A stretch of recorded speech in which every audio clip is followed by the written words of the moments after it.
Hey everyone, welcome to the Forgiven Podcast. I am Pastor Mike Gordon, and with me I have Pastor Logan. Tis I, Logan, and we're going to be talking today about something which might seem elementary to those of you who perhaps have been a Christian for a long time, but I believe that it's important for us to be able to discuss. I think there are a couple of things that kind of put us onto that. I think one of them was the fact that we were comparing notes. Yeah. And you and I are unique. I guess we're not unique. We are what we call first generation Christians. Yeah. In the fact that, our parents didn't lead us to the Lord. We had no kind of religious background coming to know Jesus, and God in his grace somehow reached out and found us in that. And so as we got talking about that, we began to realize how unique Christmas is to us, as opposed to perhaps somebody who has been born in a church and has had the Christmas experience their whole life. And so we want to talk about Christmas. Yeah. And go a little bit deeper into it, because sometimes we assume that everybody believes the same thing when it comes to Christmas. What do you think? Well, it's one of those things that, like, when I went to Bible college, I had, like, the church I grew up in, they didn't do a Christmas Eve. From what I remember, they did the big singing Christmas tree, and it was this huge mega production of like a week-long show. They had a giant, like, 3-tiered Christmas tree choir, and I always, like, not always, but most years I helped out. I did sound, I did whatever. I held a spotlight one time. And so, like, for me, but, like, I didn't understand that was, like, normal for Christmas. And so when I started Bible college and I started, interning and becoming a pastor, and everybody's like, what are we doing for Christmas Eve? I'm like, I'm at home. Like, what are we, like, why are we going to church on Christmas Eve? It was just never something, like, in my, like, purview. I was like, this is so weird. I understand why, but I was like, couldn't we just do that the Sunday before? We were grown up in a totally non-church environment. Yeah, I mean, to clarify, I had some religious family members, but not to, like, yes, what a normal. Whereas for me, it was totally so. Up until the time that I had become a Christian, I didn't even realize there was such a thing as a Christmas Eve service. Yeah, it was like, you went and you had your party on your Christmas Eve, and that was with your friends, and then you went and you had your party with your family, yep, which was on Christmas Day. And so, I think many times we make the assumption that everyone has kind of had this semi-religious experience when it comes to Christmas. And the more and more we are kind of going away from our roots as a society, as Christian, that is becoming more and more apparent. So we just thought it would be really good to maybe do a basic podcast on Christmas, the Christmas experience, some of the things that we believe as important as Christians that maybe not be so important. Yeah. Even just understanding that, like, some of us who maybe have been Christians for a long time and everything, maybe we forget, maybe we get complacent, maybe Christmas starts to lose its, like, value and different things in it. And also, like, understanding that, like, we as Christians can celebrate Christmas in a way that isn't just going to church on Christmas Eve. Like, it's okay to celebrate with your family. Like, it's okay. Or maybe it's not okay. Maybe we'll differ on that, but I don't think we will. But it's discussing, like, what Christians do at Christmas, what Christmas as a Christian looks like. Mm-hmm, mm-hmm. It was kind of funny how over the years, as you have become a Christian, you become Christianized. Become part of this Christian community, and there's nothing wrong with a Christian community. Not at all. But you all of a sudden begin to assume things that you never assumed before when you were just a new Christian.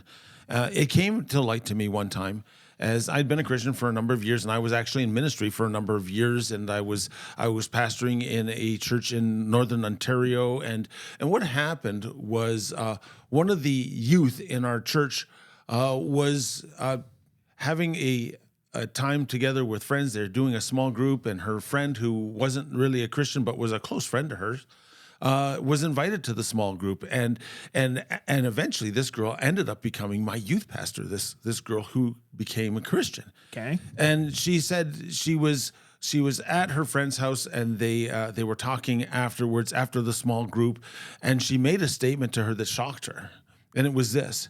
She said, "You know what? You know that whole thing about the Christmas story about Jesus and Bethlehem and the stable and stuff like that?"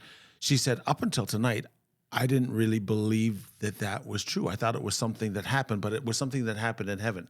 I didn't realize that it was actually a true Okay. story, Yep. right? And I thought, wow.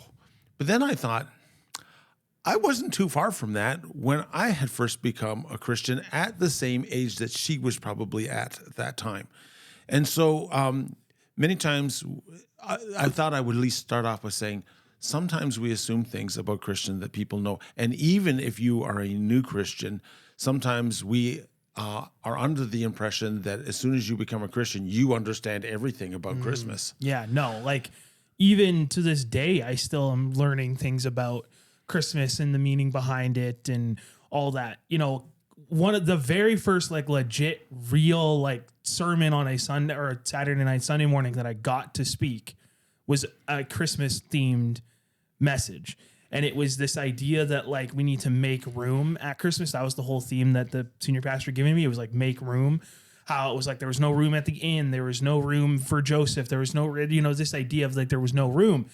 And I remember being like, I got to preach a Christmas message. Like, I don't get to like come up with my own. Like, I was still honored that I got asked to do it. But in the back of my mind, I was like, what is there to talk about at Christmas? You know, I was like, yes, like Mary, virgin birth, like goes to the inn and goes to Bethlehem and Jesus is born. Like, it seemed like a very cut and dry story to me. And then I started like looking at it, and then senior pastor at the time was like, gave me all these ideas, and then it like hit me of just like, whoa, there's so much more to the story than just like what I like the basics of what I thought. So I completely agree with what you said in terms of like Christmas is incredibly powerful for many reasons, but it's something that like it's also something we celebrate once a year. And if you let's say you become a Christian in June, you're not going to know anything about Christmas until December anyway. Mm-hmm. So it's like, I think we got to, you know, stop judging people so much a little bit and expecting them to know things. Yeah, exactly. And as a pastor now, I've been in ministry for over 30 years, over 35 years. And the one almost, I don't know if I call it a frustrating thing, but every time at Christmas, it's like, okay, so now how can I preach a sermon on Christmas and be original? You know, it seems like I've preached so many sermons on Christmas that I've, you know, at least 30. I've preached it. I preached it from the perspective to the third camel on the right of Jesus or something like that. You know, you've just had so many unique ways of doing it. And it's funny though, how when I do approach the Christmas message, how there is something fresh that somehow God gives to me. Absolutely. And so let's talk a little bit deeper about Christmas and our understanding of it and what is important to understand about it, and maybe certain ways where Christians have kind of got their knickers in a knot about Christmas and maybe some things where we need to say, hey, well, this is kind of creeping in. It's not really the best thing, and we kind of lose the spirit of Christmas as we go into it. So there's a few ways that we could possibly take this, couldn't we? I think starting with like understanding like what Christmas is, like why we Christians celebrate it and make it such a big deal. And I've always coined it as the day the world changed. In my mind, like Christmas, I mean, of course, like we talk about Easter as the day the world changed, but that was expected, right? Like once we knew Jesus was coming, we knew that then Easter was coming. Like that was, you know, but this was the first moment of all of those prophecies coming true, was the birth of the Messiah. And so in my mind, that is what, I mean, physically, it's what triggered it all. But I think like spiritually and emotionally and all those things, it's what changed, I think, the whole like, dare I try to be young and hip and say the vibe of the world, in the sense of like it changed everybody's perspectives, because this is prophecy from hundreds of years ago coming true. And we have set our calendar by it. Yeah. So right? clearly when you stop and consider that it certainly was. Yeah. You know? And so for me, that is like one thing about like Christmas that we don't always like think about, is like it started it all quite literally physically, but also spiritually and so many other things. So you mentioned it was the birth of the Messiah. Well, some people might be listening saying, what is this whole thing about Messiah? What exactly does that mean? Well, I would ask you as well, but I would say the Messiah was a Jewish tradition. It was a king who was supposed to come and free them from their from their slavery, from their exile and all those things. And that was supposed to lead them into the promised land, into freedom, basically. And so it was supposed to be this big, mighty, kingly ruler. At least that's what they thought, that was supposed to come and free them. Yeah. Yeah. I always think of it in terms of incarnation, that word that is used in the Bible when they talk to Joseph. And there was the time when the angels say, hey, this is what's going to happen is your wife. And I could just imagine Joseph at this time thinking about putting his wife away privately because she sits there and she's pregnant and he knows that he's not the father, right? And he's betrothed to be married to her. And so he, even in the midst of that, he is thinking of I guess the term is putting her away privately, which is basically not subjecting her to embarrassment. He's taking the moral high road. He has Yes. every like right in the culture to divorce and to forget the betrothal, like has every right to like basically move her aside. Mm-hmm. But he takes the honorable high road and says, no, you know what? We're gonna. Yeah. And I think that's really important. And so Christmas is the story of the birth of a child. And you think, well, what's the big deal about the birth of a child? But the angels basically say that he will be called Emmanuel, which means God with us. And the meaning of that ultimately is the fact that God comes down in human form. And the reason that he comes down in human form is that the idea is for him to pay the price for the sin of mankind. Yeah. Is the fact that right from the time of Adam and Eve, sin has been apparent. It has come into our world from that particular time.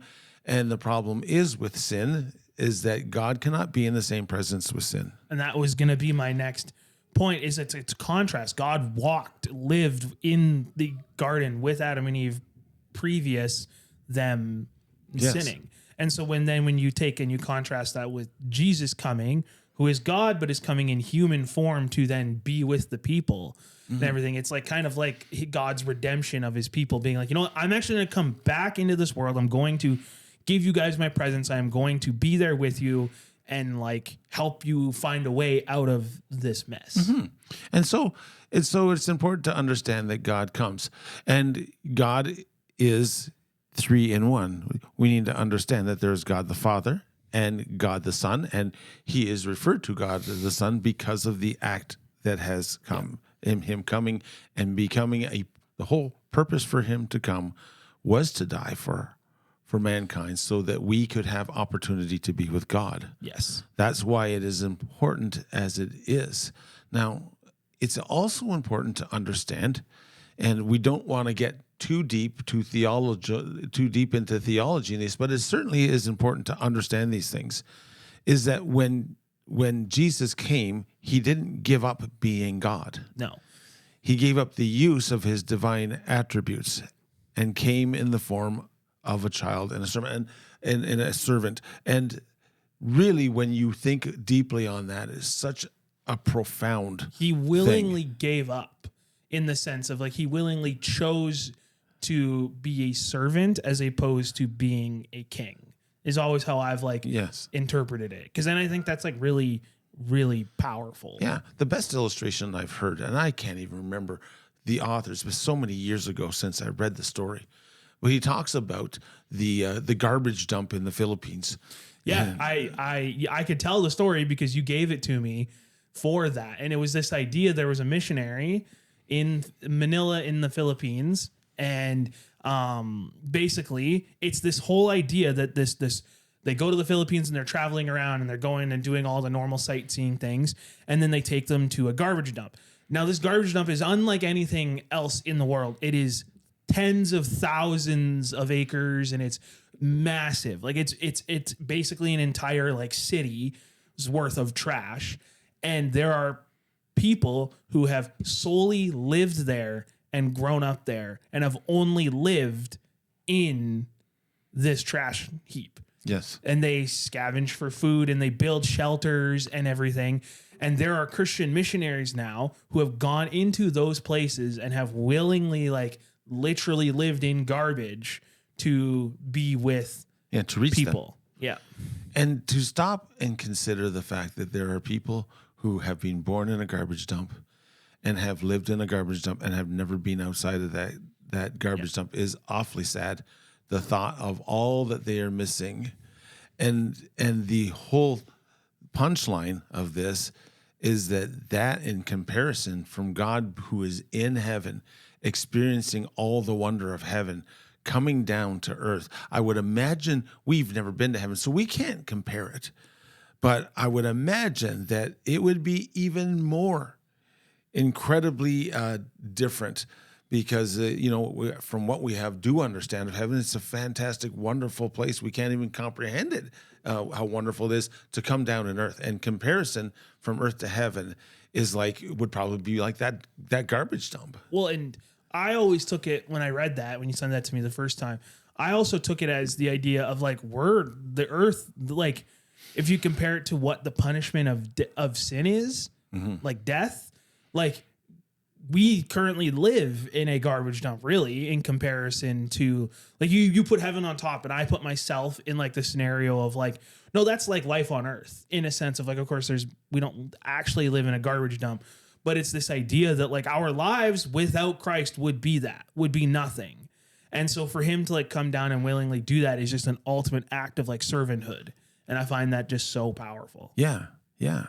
And so we use that word, the incarnation, as a Christian term for Christmas. And it all deals with the fact that God voluntarily comes as an act of love and grace, comes as a child and lives a perfect life and dies on the cross so that we might be able to spend eternity with God in heaven. And so it is that point in history where God chooses to come and be as a man. And many times, Logan, I know that we've discussed this as well, is that there's a big difference between the Christian faith and other religions. And many people say, well, it's all the same. Well, no, not really, because Christianity is the only religion where God chooses to come down to our level. And on top of that, too, it's the only one. Sorry, this is just important to mention. It's the only one that does not put a singular person in charge of like the divine revelations and everything. So even in the story of Christmas, you have Mary, Joseph, the wise men, like a bunch of these people all have similar experiences with angels, with God, to understand what actually is like going to happen. Mm-hmm. Yes, exactly. And so, in that particular passage, it is called, you will call his name Emmanuel. And it says Emmanuel means God with us. Now, on the 21st of December, we're going to be discussing that. At least a number of the pastors on the staff are going to be discussing that. And so I'm hoping that you'll be able to visit us on Sunday, or at least check us out online and just find a little bit deeper as to what that means. And understanding too that like Christmas is much more than just like the birth of Jesus. Of course it is. Like that's an incredible story, but as just human beings, even like it's an incredible moment in time to also just take stock, reflect, and like actually like kind of slow down. We're actually going to look at it in like the worldly sense of it a little bit. I wanted to talk about that at some point as well. Just like understanding the like the reason for the season is always Jesus. It is always celebrating the incarnation, the birth of the Savior, but also understanding that like sometimes Christians can maybe even learn a thing or two from some of the worldly traditions. I know I can't believe I just said that, but hear me out before I get absolutely torched in the comments and everything. God would want us to celebrate. God would want us to spend time with our families. God would want us to show love and adoration and take time to be with each other and to have community and to do all of those things. Now, is that an excuse to go out and get wasted? No. Is that an excuse to go and like, do all that kind of stuff? No, but at its core, the celebration of Christmas in the worldly sense, I think actually is still pretty Christian and is still very like honoring to Christ in some ways.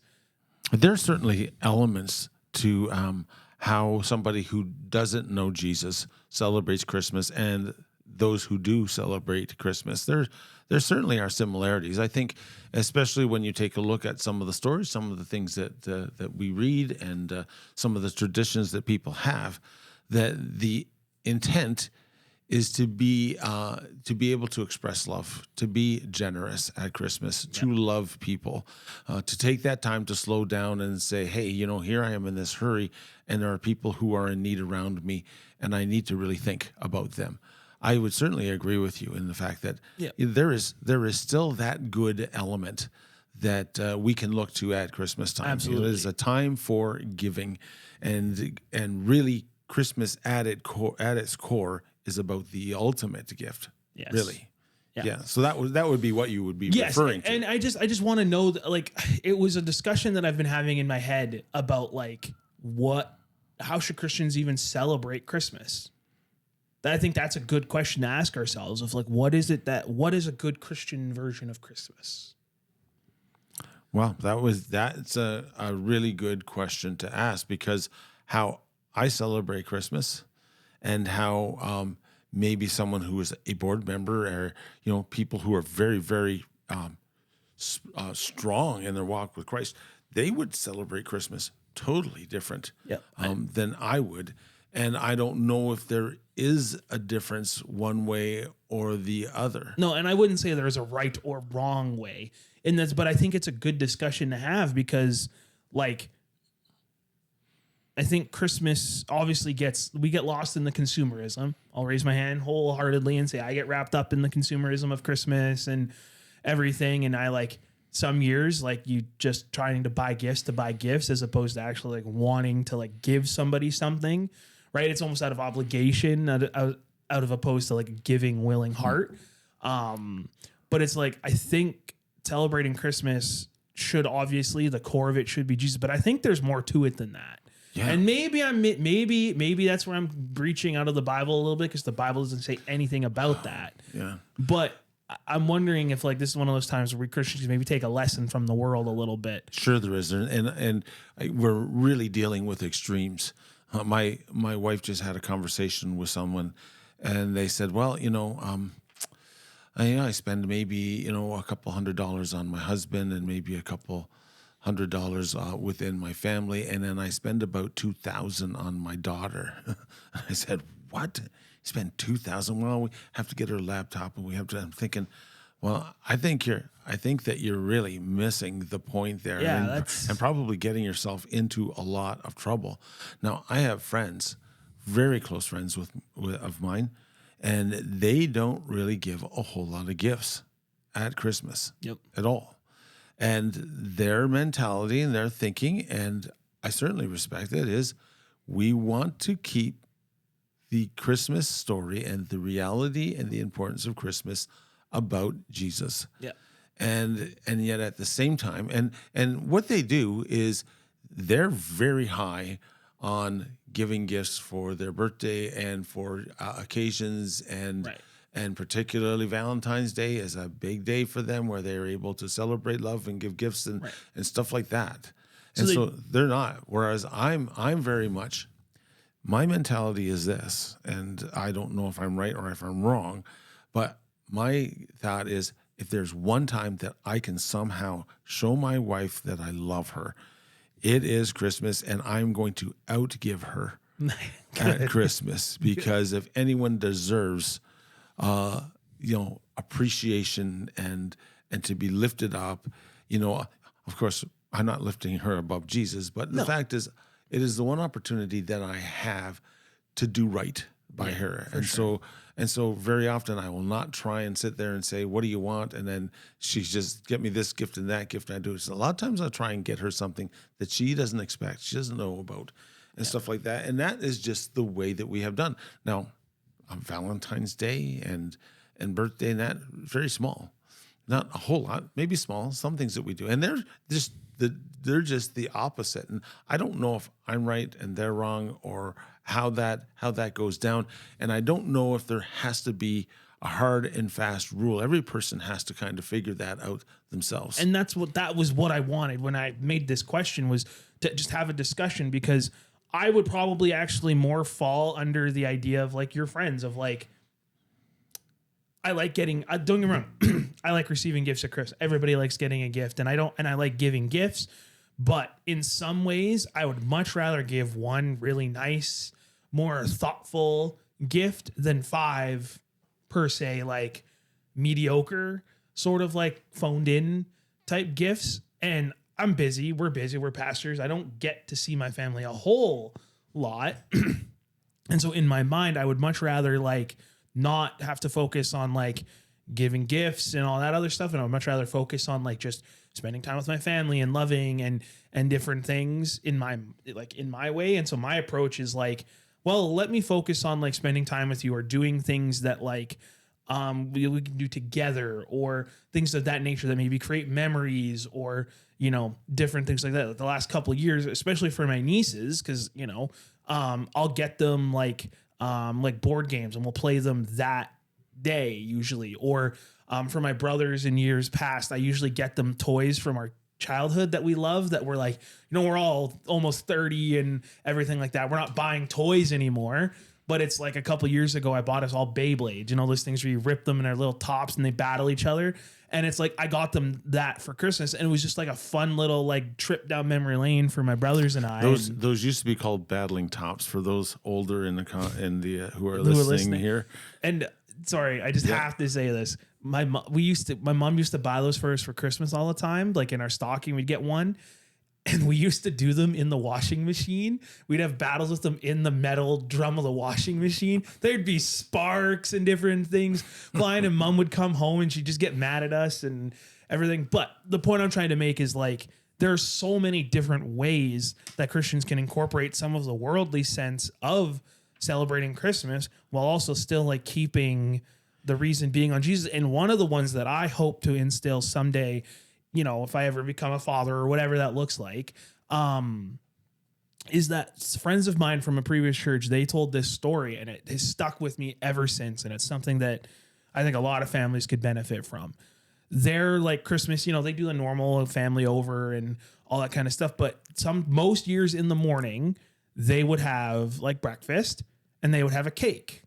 Yes, cake for breakfast, but it was a birthday cake. And it was like happy birthday Jesus on it. Yeah. And I'm like, what a cute, but like poignant, powerful way to like first thing in the morning, wake up and remember that this day is Jesus's birthday.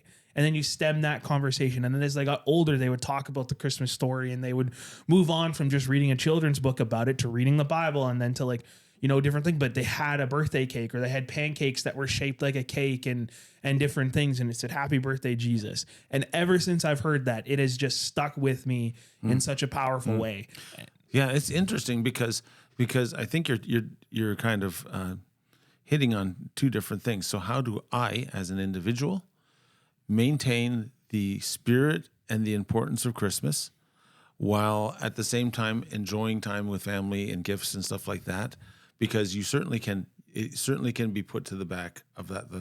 Sometimes we forget to recognize the birth of the Savior, the incarnation, as we do. And how do I do that individually and as a family? What are the things that we do? And you might be here and you might be part of a family, or you may have young kids and that becomes a very realistic thing. And I've often felt that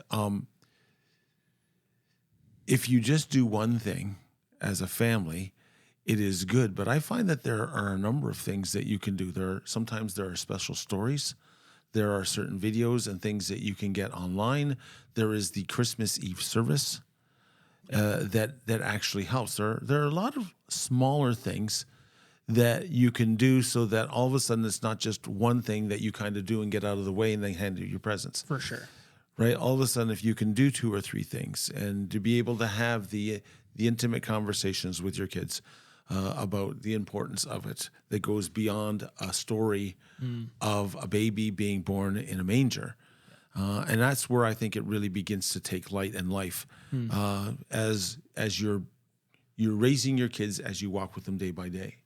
That's probably the thing, is that as you are a parent, you don't want it to be, here's the one story, we're going to read it and get on with it. It is, this is life to us. This is the most important story to us. Yep. And to be able to do it in a multiple ways where it becomes part of the lifestyle.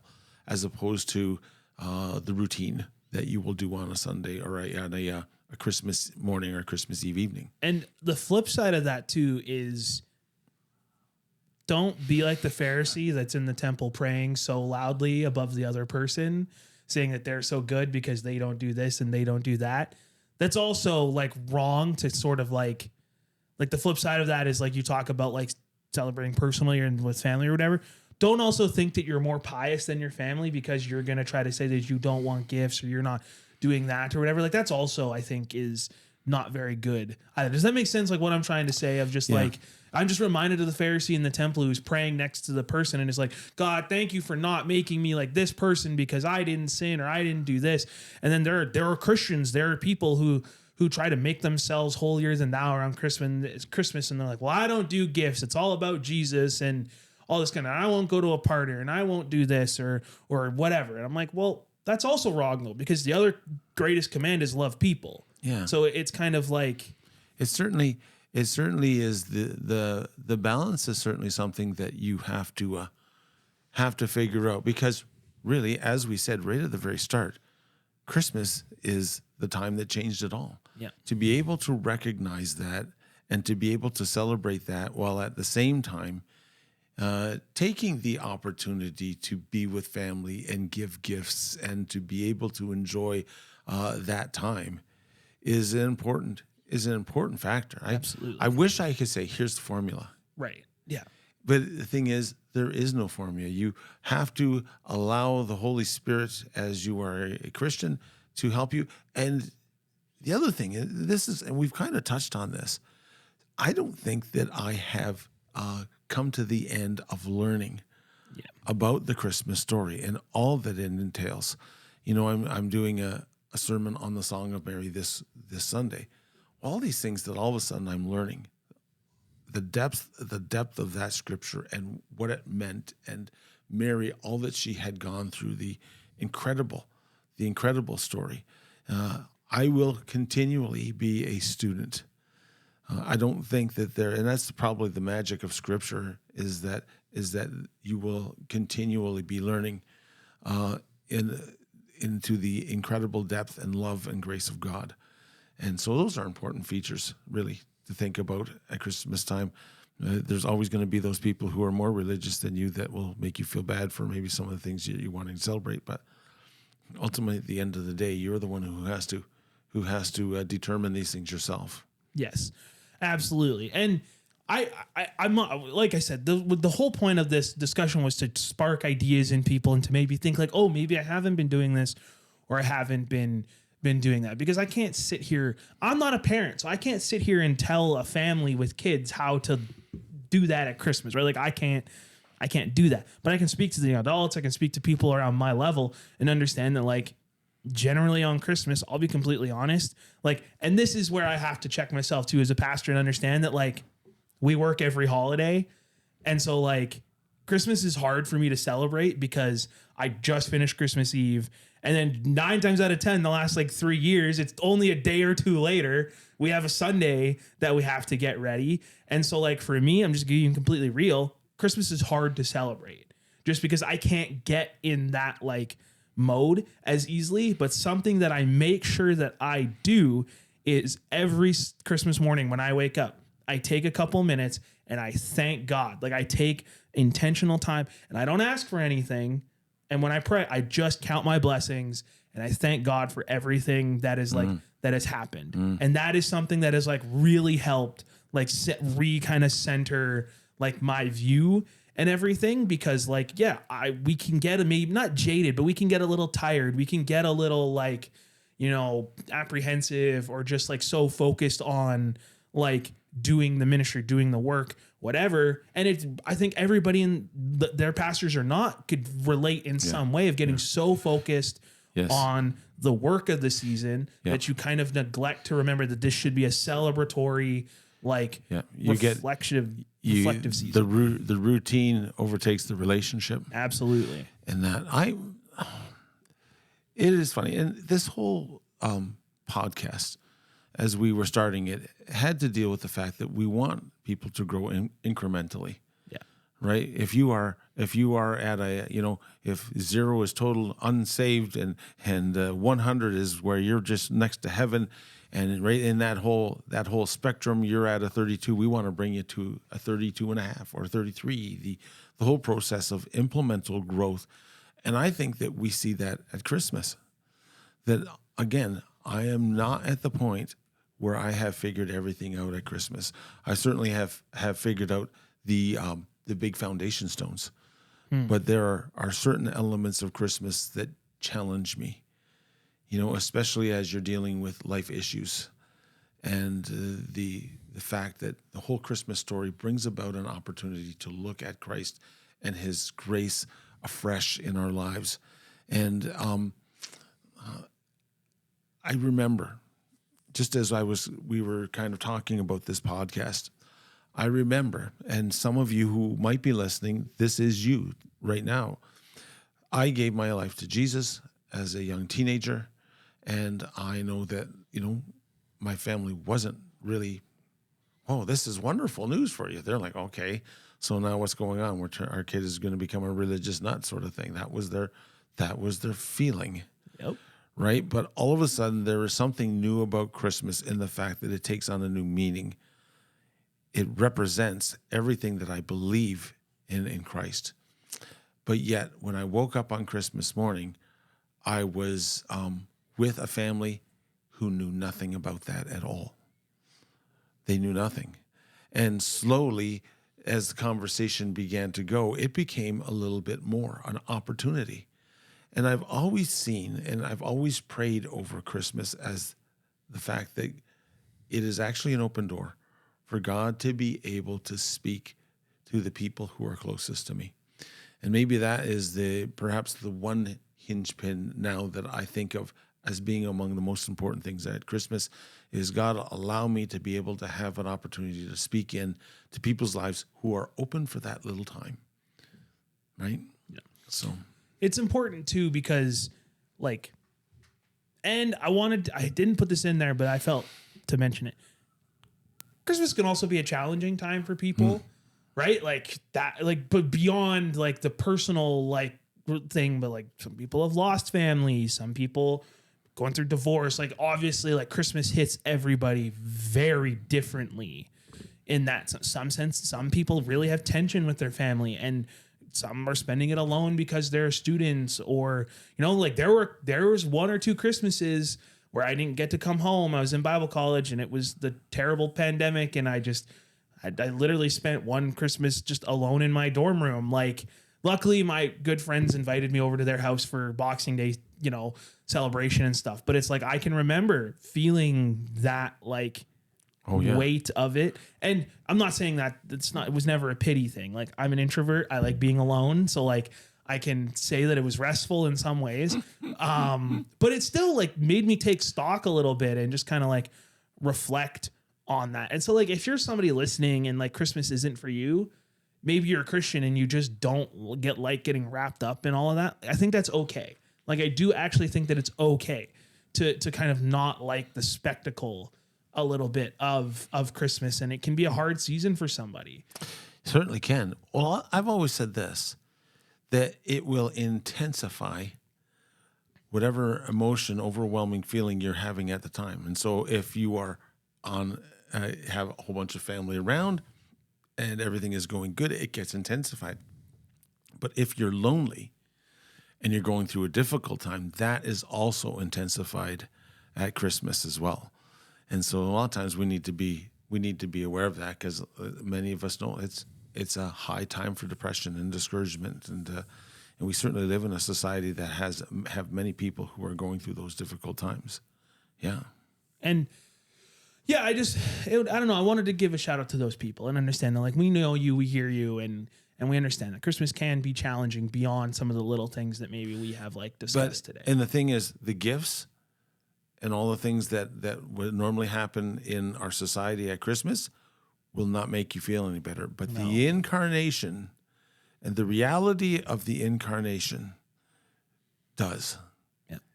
It sets us in a place that goes beyond ourselves, that there is a God who cares for us, that there is an eternity to gain, and that we were at a point where we were hopeless to mend our relationship with God, but God coming to earth sets that up. And that brings about a joy that really can't be gained through getting a gift, really. Yeah. Yeah. And I think Christmas is one of those things where whether you have a love-hate relationship with it, of all the things we covered, I think exactly what you said. None of that actually really matters at the end of the day because that's all temporary. Sure. Right. And I'm not saying your trials and tribulations don't matter. I just mean in the grand scheme of things, they're temporary issues. Yeah. And we have the permanent solution already. Mm-hmm. And so I think that that's like a really, really important. Yeah. Hey, well, the other thing is, and we were just talking about this as well, as we kind of wind things up. One thing that Christmas does is it certainly instills memories. Absolutely. I remember Christmases as a kid, and I remember times where we used to go. We had a little thing where we went to our cousins and our grandparents, and that was the big deal. And there probably are situations that you remember as a child, or maybe gifts that perhaps you have gotten, or stuff like that. Talk about a segue, boss. I figured what better way to end a Christmas podcast than you and I, we get so deep and we talk a lot about like real things, but when was the last time we just got lighthearted and just like, celebrated a little bit? And so I wanted to end with like a couple memories and like maybe what was the best gift you've ever received and maybe the best gift you've ever gave. I come to realize how happy I am at Christmas because right now, even my kids will ask me, so what do you want? Yeah. I've already got everything. You know what I mean? In terms of just, the love of my family and the things that are important to me. And so many times I'll just say, hey, get me an Amazon card so that when I do want something, I'll have money in my account to get that. But I remember when I wasn't married yet. I can't even remember whether I was engaged at the time. And so it was either my fiance or she was my girlfriend. And she bought, and I think I'm a teenager at this time. We were teenagers. She had bought a football, but it was an official NFL football. Nice. Like genuine leather. Genuine This leather. was, I think I still have it packed away somewhere. Was it weathered? Did they do the thing where they put like the mud on it and everything? Was it all weathered? No, but let me continue with the story here. So she wrapped it up and knew that I was probably wanting to get that. She wrapped it up like a football, like you knew that it was a football.